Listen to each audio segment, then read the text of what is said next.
Hi, I'm Marty Nemko. Today I'd like to talk with you about how to help your kid have a great school year despite COVID.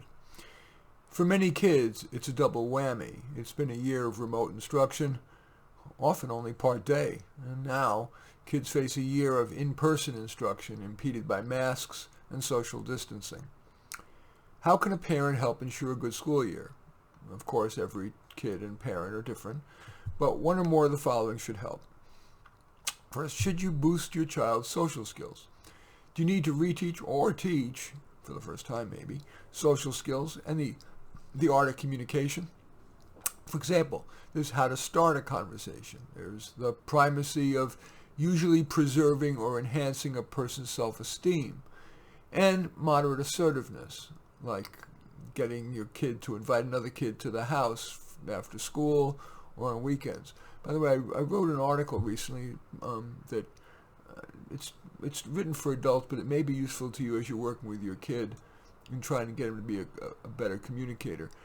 The article is called Becoming a Great Communicator. If you Google that and the word Nemco, you'll find it. Here are some antidotes to the parent's typical question, well, what did you do in school today? And the kid says nothing. A lot of parents continue to ask that same question despite usually getting nothing. Well, continuing that, it's kind of like a fisherman who keeps using the same lure despite empty cast after empty cast. Well, these questions may yield bigger fish. What was the best and the worst thing about school today? Anything good or bad happen at recess or at lunch? Anything new to report regarding and whatever it is that you're interested in, maybe the kid's interested in, or you've got a problem with maybe, a particular kid or a particular school subject. Now let's turn to homework. Arrgh.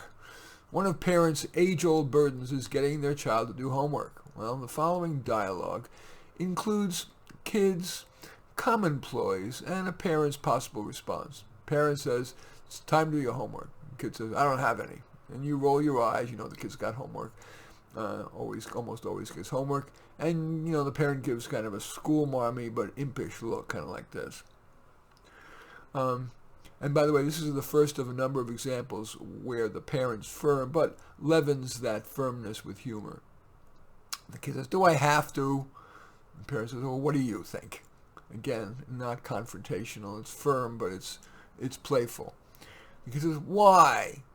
The parent says, take your choice. Better report card, teaches you discipline, learn something. The kid says, no one needs to know about the War of the Roses. The parent says, understanding the causes, the horrors, and the results of war makes you a wiser citizen. The kid says, and you're going to tell me that anyone other than engineers and mathematicians need to know simultaneous equations and the formula for the area of a tetrahedron? The parent says, I assume it's that learning that stuff teaches you to think more rigorously. I'm not a curriculum developer, but I'm confident that if they teach that to you, it's for a reason, not just to torture you. He goes, right. The parent doesn't react, avoiding unnecessary confrontation. The kid says, I'll do it later. I want to go out and play. The parent's okay with that, recognizing that the child has spent a lot of hours sitting in school. The parent says, okay, but you need to leave time to do it before dinner. Afterwards, you tend to get food coma and want to zone out. I need you to promise me. The kid rolls his eyes in assent. You can't expect him to say, oh, yes, Mommy, I promise. Rolling his eyes about as much as you can do, expect. And then later than he promised, he begins the math homework. And the kid then says, it's hard, help me. You're not really sure how to do simultaneous equations, but together you kind of get him over the hump and then walk out of the room so he doesn't try to manipulate you in doing all the homework with him. Now he's on to his history assignment, the causes of the War of the Roses. But in 5 minutes, done, he says. Already? You look at his work and it's slipshod. You give another impish school marmy look.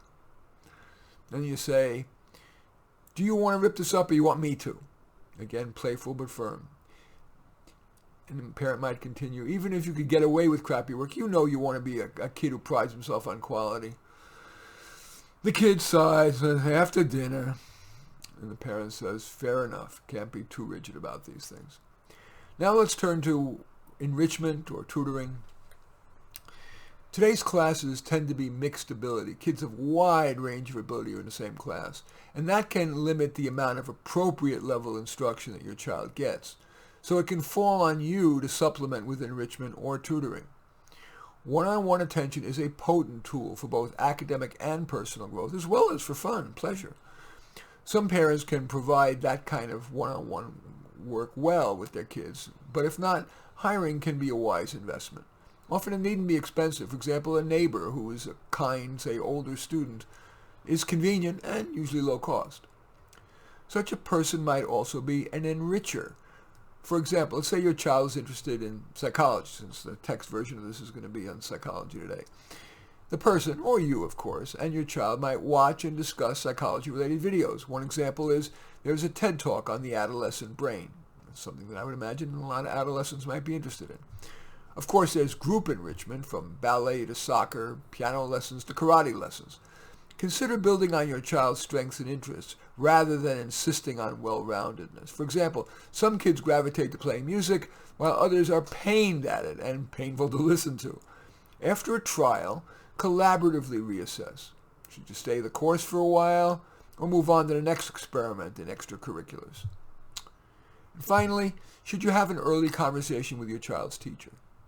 That's usually a good idea if your child is likely to find school too easy, too hard, or has difficulty paying attention. Here's a sample approach.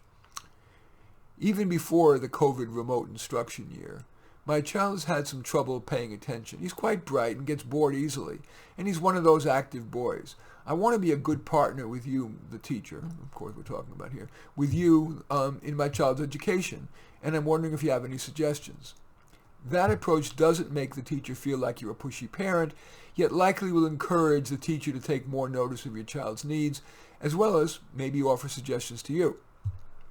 If it feels right, you might even ask the teacher if you could watch your child for a little while in the classroom, or at least at recess, and you might word it this way again to not be threatening, so I might learn how I might be a little more helpful. Some kids' education and their development have been little affected by COVID, while other kids have been devastated. The aforementioned tips should help make this school year better, and who knows, maybe even the best yet. In any event, I do thank you for watching. I'm Marty Nemko. I welcome your thumbs up and accept your thumbs down. I always look forward to your comments, and especially like it if you hit the share button below.